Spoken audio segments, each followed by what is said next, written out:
ആദ്യം തന്നെ നമുക്ക് വാൽപ്പാറയിലേക്കൊന്ന് പോകേണ്ടിയിരിക്കുന്നു അതെ അല്ലേ? അതെ അവിടെ ഞങ്ങളുടെ പ്രതിനിധികളുണ്ട്. എല്ലാവരും ഉണ്ട്. രമ്യ, സാനു 3 പേരുണ്ട്. വാൽപ്പാറ വാഹനാപകടത്തിൽ ഇന്നലെ മരിച്ച 9 പേരുടെയും പോസ്റ്റ്മോർട്ടം നടപടികൾ പുലർച്ചെ 4 മണിയോടെ പൂർത്തിയായി. 9 പേരുടെയും മൃതദേഹങ്ങൾ രാവിലെ 6 മണിയോടെ പൊള്ളാച്ചിയിൽ നിന്ന് മലപ്പുറത്തേക്ക് ഒരുമിച്ച് കൊണ്ടുപോയി. 9 മണി മുതൽ മലപ്പുറം അമ്പലപ്പറമ്പ് പാങ് ഗവൺമെൻറ് ഹയർ സെക്കൻഡറി സ്കൂളിൽ പൊതുദർശനത്തിന് വയ്ക്കും. മരിച്ചവരിൽ 6 പേരും ഇതേ സ്കൂളിലെ അധ്യാപികമാരാണ്. 10 മണിയോടെ മൃതദേഹങ്ങൾ കൊണ്ടുപോകും. കോയമ്പത്തൂരിൽ നിന്ന് അരുൺ ആലത്തൂർ, അതുപോലെ അപകടം നടന്ന പൊള്ളാച്ചി വാൽപ്പാറയിൽ നിന്ന് സാനു കെ സജീവ് ചേരുന്നു. മലപ്പുറം പാങ് LP സ്കൂളിൽ നിന്ന് രമ്യാദാസ് എന്നിവ ചേരുന്നുണ്ട്. നമുക്ക് ആദ്യം സാനുവിലേക്ക് പോകാൻ തോന്നുന്നു അല്ലേ? അതെ. സാനു, ഈ അപകട കാരണം പറയുന്നത് ഈ വാഹനത്തിന് നിയന്ത്രണം നഷ്ടപ്പെട്ടു, അങ്ങനെയാണ് 300 അടി താഴ്ചയിലേക്ക് പോയത് എന്നാണ്. അത് തന്നെയാണ് എന്ന സ്ഥിരീകരണം വന്നിട്ടുണ്ടോ? ഇതിന് സാക്ഷിയായ ആരെങ്കിലും ഉണ്ടോ?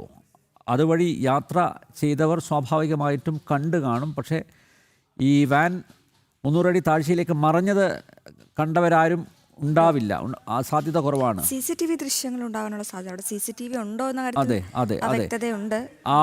സാനു, പൊതുവിൽ എന്താണ്, ആരെങ്കിലും ഇതിന് ദൃക്സാക്ഷികളായിട്ടുണ്ടായിരുന്നോ? നാട്ടുകാർ എന്താണ് പറയുന്നത്? വിശദാംശങ്ങൾ.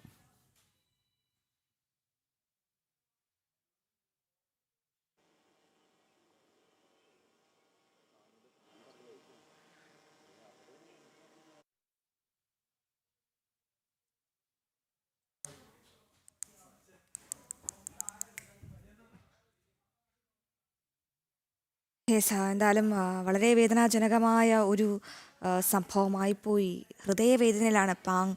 ഒപ്പം കേരളവും വാൽപ്പാറയിലെ വാഹനാപകടത്തിൽ വിങ്ങിപ്പൊട്ടുകയാണ്. ഇപ്പോൾ പ്രേക്ഷകർ കാണുന്ന ദൃശ്യങ്ങൾ ആംബുലൻസിൽ 9 മൃതദേഹങ്ങളും വഹിച്ചുകൊണ്ടുള്ള ആംബുലൻസുകൾ പോകുന്നതും, മറുഭാഗത്ത് ഇപ്പോൾ വാൽപ്പാറയിൽ നടന്ന വാഹനാപകടത്തിൻ്റെ മറ്റ് ദൃശ്യങ്ങൾ കൂടിയാണ് കാണുന്നത്. നമ്മുടെ പ്രതിനിധി സാനു ഉണ്ട്, അവിടെ നിന്നും വിവരങ്ങൾ നൽകാൻ. അനിൽ നമ്പ്യാർ, സാനുവോട് തന്നെ കൂടുതൽ വിവരങ്ങൾ ചോദിക്കാമെന്ന് കരുതുന്നു. സാനു, ഇതിന് ദൃക്സാക്ഷികൾ ആരെങ്കിലും ഉണ്ടോ? എന്താണ് അവിടെ സംഭവിച്ചത്? വാഹനത്തിൻ്റെ നിയന്ത്രണം നഷ്ടപ്പെട്ടു എന്ന് പറയുന്നു. ഇനിയിപ്പോൾ സ്വാഭാവികമായിട്ടും സാങ്കേതിക പരിശോധനയൊക്കെ നടത്തും, വാഹനത്തിൻ്റെ കണ്ടീഷൻ ഒക്കെ പരിശോധിക്കും. എന്താണ് സംഭവിച്ചത്? വാഹനത്തിൻ്റെ നിയന്ത്രണം നഷ്ടപ്പെടാനുള്ള സാഹചര്യം എന്താണ്? ദൃക്സാക്ഷികളായിട്ട് ആരെങ്കിലും ഉണ്ടായിരുന്നോ? എന്തെങ്കിലും വിവരം ലഭിച്ചിട്ടുണ്ടോ നാട്ടുകാരിൽ നിന്ന്?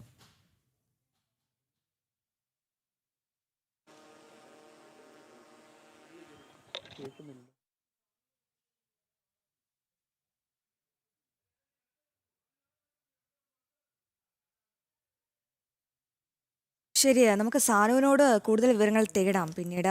എന്തായാലും ഹൃദയം നടുങ്ങുന്ന വേദനയിലാണ് കേരളം. എങ്ങനെയാണ് ഈ വാർത്ത പ്രേക്ഷകരിലേക്ക് എത്തിക്കേണ്ടതെന്നുള്ള ആശങ്കയിൽ കൂടിയാണ് ഞങ്ങൾ.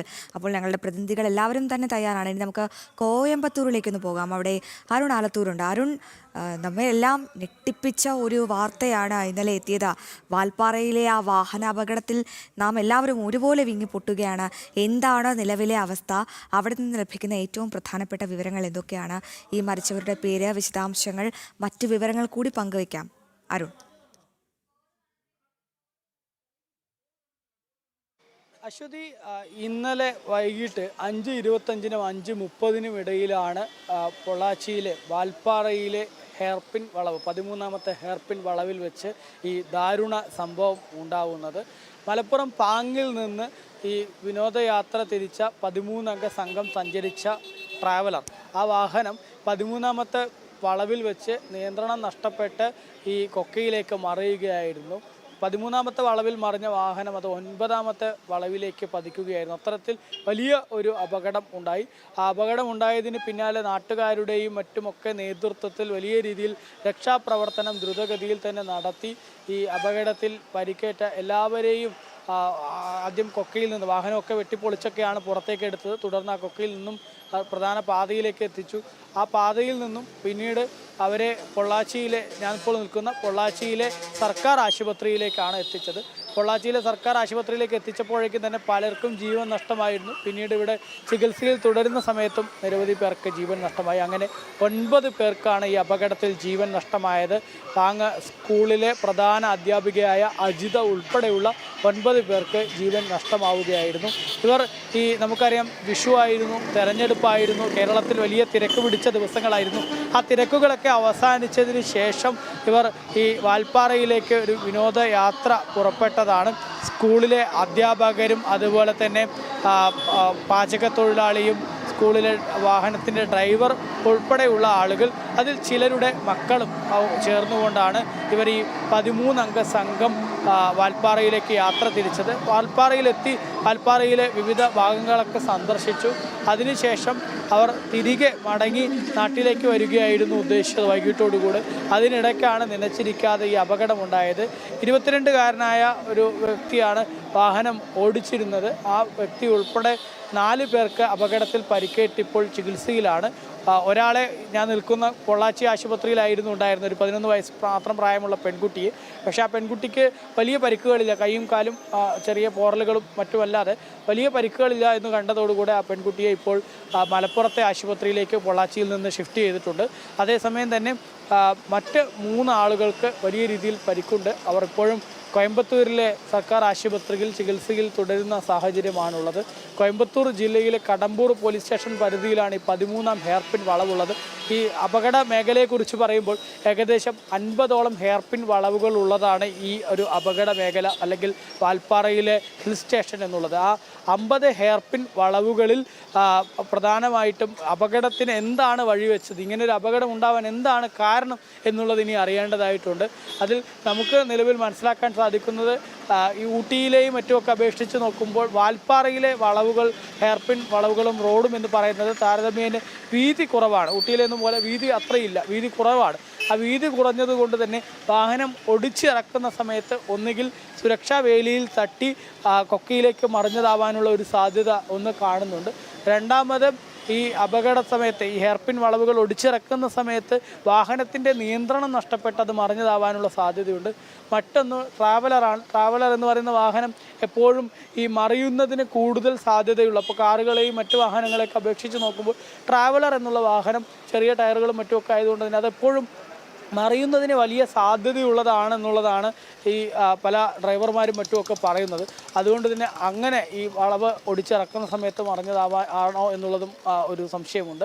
ഏതായാലും അതിൽ വിശദമായ അന്വേഷണം നടത്തേണ്ടതായിട്ടുണ്ട്. ഒപ്പം ഡ്രൈവർ ഉറങ്ങിപ്പോയതാണോ അപകടത്തിന് വഴിവെച്ചത് എന്നൊക്കെ അറിയേണ്ടതായിട്ടുണ്ട്. നിലവിൽ ഏതായാലും 13 പേർക്ക് ഈ അപകടത്തിൽ പരിക്കേറ്റു. അതിൽ 9 പേർക്ക് ജീവൻ നഷ്ടമായി. ആ ജീവൻ നഷ്ടമായ ആളുകളെ പൊള്ളാച്ചിയിലെ ആശുപത്രിയിൽ എത്തിച്ച് അവിടെ നിന്നും പോസ്റ്റ്മോർട്ടം നടപടികൾ രാത്രി ഏറെ വൈകിയാണ് ആരംഭിച്ചത്. കാരണം ബന്ധുക്കളും മറ്റുമൊക്കെ മലപ്പുറത്ത് നിന്ന് പൊള്ളാച്ചിയിലേക്ക് എത്തേണ്ടതായിട്ടുണ്ടായിരുന്നു. ഓരോരുത്തരും രാത്രി 10 മണിക്കും 11 മണിക്കും ഒക്കെ ആയിട്ടാണ് എത്തിയത്. ഏകദേശം 12:30 പോസ്റ്റ്മോർട്ടം നടപടികൾ ഞാൻ നിൽക്കുന്ന ഈ പൊള്ളാച്ചി ആശുപത്രിയിൽ ആരംഭിച്ചത്. ആ 12:30 പോസ്റ്റ്മോർട്ടം നടപടികൾ ആരംഭിച്ച് പിന്നീട് 3:45 പോസ്റ്റ്മോർട്ടം ഒക്കെ പൂർത്തിയായി. എല്ലാ മൃതദേഹങ്ങളിലും പോസ്റ്റ്മോർട്ടം പൂർത്തിയായതിനു ശേഷം മരിച്ചവരിൽ നിരവധി ആളുകൾ ഇസ്ലാം മതവിശ്വാസികളാണ്. അതുകൊണ്ട് തന്നെ തൊട്ടടുത്തുള്ള പള്ളിയിൽ എത്തിച്ച് കുളിപ്പിക്കുന്നത് ഉൾപ്പെടെയുള്ള ഇസ്ലാം മത ആചാരപ്രകാരമുള്ള ചടങ്ങുകൾ നടന്നു. തുടർന്ന് ഈ 9 മൃതദേഹങ്ങളും 9 ആംബുലൻസുകളിലായിട്ട് 2 പോലീസ് സംഘത്തിൻ്റെ അകമ്പടിയോടുകൂടെയാണ് നാട്ടിലേക്ക് തിരിച്ചിരിക്കുന്നത്. രാവിലെ 6:10 ഈ സംഘം മൃതദേഹവുമായിട്ട് നാട്ടിലേക്ക് തിരിച്ചിരിക്കുന്നത്. നമുക്ക് മനസ്സിലാക്കാൻ സാധിക്കുന്നത് 8:30, 9 മണിയോടുകൂടെ തന്നെ വാഹനം പാങ്ങിലേക്ക് എത്തിച്ചേരുമെന്നുള്ളതാണ്. പാങ്ങിലെ അമ്പലപ്പറമ്പ് ഗവൺമെൻറ് ഹയർ സെക്കൻഡറി സ്കൂളിൽ പൊതുദർശനം 9 മണിയോടുകൂടി ആരംഭിക്കുമെന്നുള്ളതാണ് നിലവിൽ ലഭിച്ചിരിക്കുന്ന വിവരം. ആ 9 മണിക്ക് ആരംഭിക്കുന്ന പൊതുദർശനത്തിന് ശേഷം പിന്നീട് കൂടുതൽ നമുക്ക് പ്രേക്ഷകരിലേക്ക് എത്തിക്കണം. എന്തായാലും വേദനാജനകമായ വാർത്ത, അത് സംബന്ധിച്ച വിവരങ്ങളൊക്കെയാണ് അരുൺ നമുക്ക് നൽകിക്കൊണ്ടിരിക്കുന്നത്. അരുൺ നിൽക്കുന്നത് പൊള്ളാച്ചിയിലെ പോസ്റ്റ്മോർട്ടം നടപടികളൊക്കെ പൂർത്തിയായ ആശുപത്രിയിലാണ്, അല്ലേ? കണ്ണീരോടെ ഒരു നാട് കാത്തു നിൽക്കുന്നു. അതാണ് ഏറ്റവും വലിയ വേദന എന്ന് പറയുന്നത്. കാരണം അവരുടെ കൂട്ടത്തിലുള്ളവർ മാത്രമല്ല, അധ്യാപകരും അധ്യാപികമാരൊക്കെ ആകുമ്പോൾ ഒരു നാട് അവരെ അത്രത്തോളം സ്നേഹിക്കുന്നുണ്ടാവും, അല്ലേ? തീർച്ചയായും. വേറെ അത് മാത്രമല്ല, ഒന്ന് ആലോചിച്ച് നോക്കൂ, ആ വിനോദയാത്രയൊക്കെ കഴിഞ്ഞ് എത്ര സന്തോഷത്തോടെ മടങ്ങി വരേണ്ട ദിവസമാണിന്ന്. പക്ഷേ അതിന് സാധിച്ചില്ല. ആ വിനോദയാത്ര ഒരുമിച്ച് പഠിപ്പിച്ചു, ഒരുമിച്ച് യാത്രയായി. എന്തായാലും കേരളം വല്ലാതെ വിങ്ങിപ്പൊട്ടുകയാണ്. നമുക്ക് പ്രേക്ഷകരിലേക്ക് കേരളം എത്തണം. വിറങ്ങലിച്ച് നിൽക്കുന്നു. പാങ്ങ് വേദനയോടെ കാത്തു നിൽക്കുകയാണ്. പാങ്ങിന് വേണ്ടപ്പെട്ടവരുടെ ആ നിശ്ചലമായ ശരീരങ്ങൾ അല്പസമയത്തിനകം തന്നെ എത്തിച്ചേരുമെന്നാണ് കരുതുന്നത്.